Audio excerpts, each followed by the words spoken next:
আসসালামু আলাইকুম। আমি তারানা। তারানাস ডায়েরিতে আপনাদের সবাইকে জানাই আবারও স্বাগতম।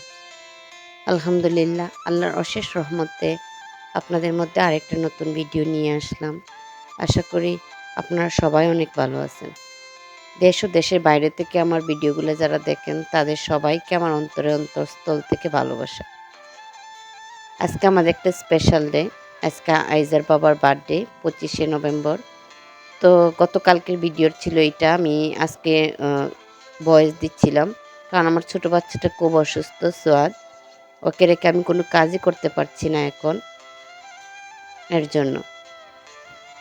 তো কালকে যখন রান্না করছিলাম, রান্না করে মনে হচ্ছিল এই দীর্ঘ ১০-১১ বৎসর যাবৎ পথ চলার পথে আমরা অনেক কিছুই করেছি।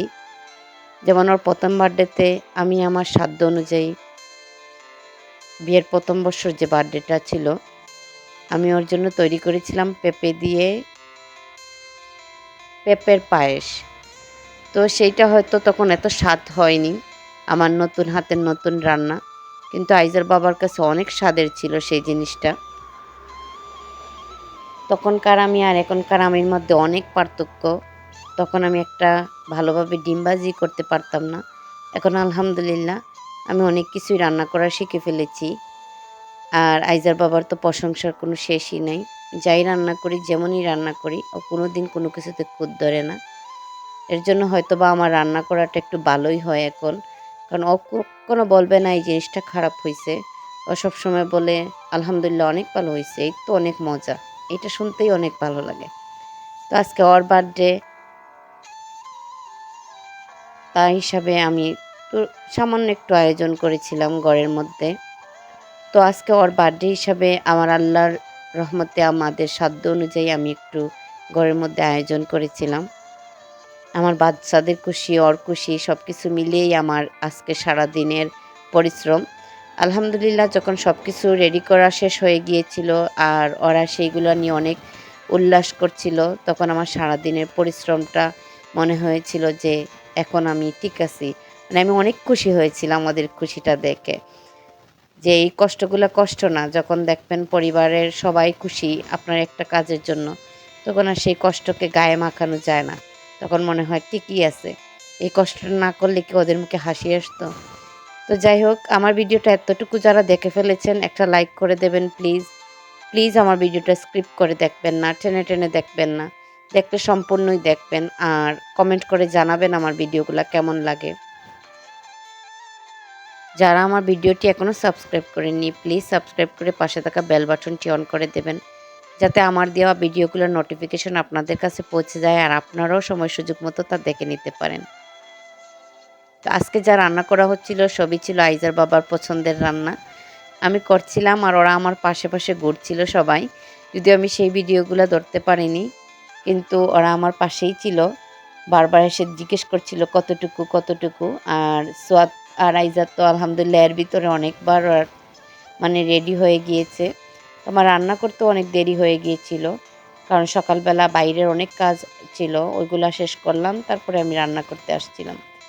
এর মধ্যে সোয়াদের যেহেতু শরীরটা অনেক খারাপ, ওকে একটু পরপরই কুলে নিতে হচ্ছিল। ও শুধু জ্ঞান জ্ঞান করছিল, ওর ঠান্ডা জ্বর, এর জন্য। তো ওকেও দেখছিলাম আবার রান্নাও করছিলাম।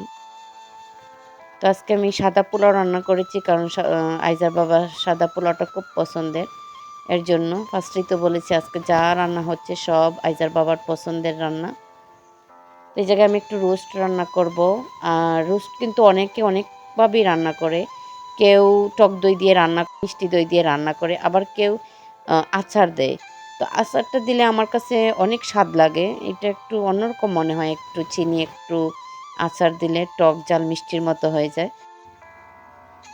তো আমি আজকে যে রোস্টটা তৈরি করব সেই রোস্টে আমি একটু আচার দেব, এর জন্য আমি বললাম যে অন্যরকম, মানে এইভাবেই আইজার বাবা খুব পছন্দ করে, এর জন্য। যদিও আমার ঘরে আমের আচারটা ছিল না, আমি জলপাইয়ের আচার দিয়ে করেছি। আচারটা একটা হলেই হইছে।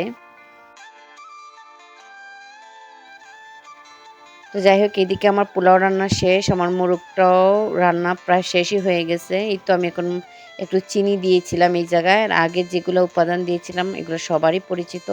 তবে হ্যাঁ, বাটা মশলাটা দিয়েছিলাম। আমি গরম মশলা সবসময় বেটেই তরকারিতে দেই বাচ্চাদের জন্য। না হয় ওরা খেতে পারে না। মুখে যদি একবার একটা জিনিস পড়ে যায়, দ্বিতীয়বার আর বাচ্চারা মুখে নিতে চায় না কোনো খাবারই, এর জন্য। তো এই তো যেভাবে কালার দেখছেন বিশ্বাস করেন এমনি মজা হয়েছিল যে কি বলবো। এভাবে একবারটা ট্রাই করবেন, আপনাদের বাচ্চাদেরকে খাওয়াবেন, প্রিয় মানুষদের এইভাবে রান্না করে একবার খাওয়াবেন। তাহলে দেখবেন প্রশংসা আর প্রশংসা। প্রশংসা ছাড়া আর কিচ্ছু পাবেন না। আর খুশিতে আপনিও আমার মতো শুধু হাসবেন। তো যাই হোক, আমার ভিডিওগুলো কেমন লাগে প্লিজ কমেন্ট করবেন। আমরা যেহেতু সবাই মোটামুটি অসুস্থ, বেশি অসুস্থ সুয়াদ। আইজা আলহামদুলিল্লাহ এখন একটু সুস্থ আছে। ও স্কুলে যেতে পারছে বা কোচিংও যেতে পারছে। কিন্তু সুয়াদ আমাকে অনেক বিরক্ত করছে। আর ঠান্ডা জ্বর আসলে বাচ্চাদের জন্য অনেক খারাপ। ওরা শান্তিতে খেলতেও পারে না। আর নিঃশ্বাস নেওয়া তো অনেক কষ্ট হয়ে যায়। ওরে রাত্রেবেলা প্রায়ই এখন আমরা জেগে থাকি। সোয়াদ, কারণ অত নিঃশ্বাস নিতে পারে না, তো উঠে বসে থাকে। আবার একটু, একটু কান্নাও করে রাত্রে। ওর বোধহয় মাথা ব্যথা করে, এর জন্য আরও বেশি একটু বিরক্ত করে। তো এই তো এদিকে আমার মুরগটাও হয়ে গিয়েছে। এখন আমি মিষ্টি দইটা দিয়ে দেব।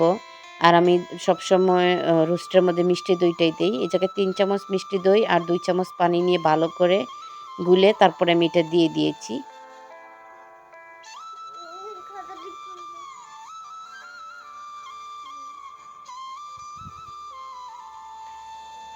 এই তো এখন আমি ১০-১৫ মিনিট কম আছে এটা জাল দেব। জাল দিলেই হয়ে যাবে আমার এটা। যেমন কালার হয়েছে তেমনি খেতেও হয়েছিল। আলহামদুলিল্লাহ আমার রান্না বাড়া শেষ। তো আমি এখন আরেকটা জিনিস তৈরি করব। যদিও সেটার ভিডিও আমি আপনাদের সাথে শেয়ার করে নিই। দেখি ভিডিওটা খুঁজে পাচ্ছি না। খুঁজে পেলে ইনশাল্লাহ আমি শুধু রান্না হিসাবেই সেই ভিডিওটা আপনাদের সাথে শেয়ার করব।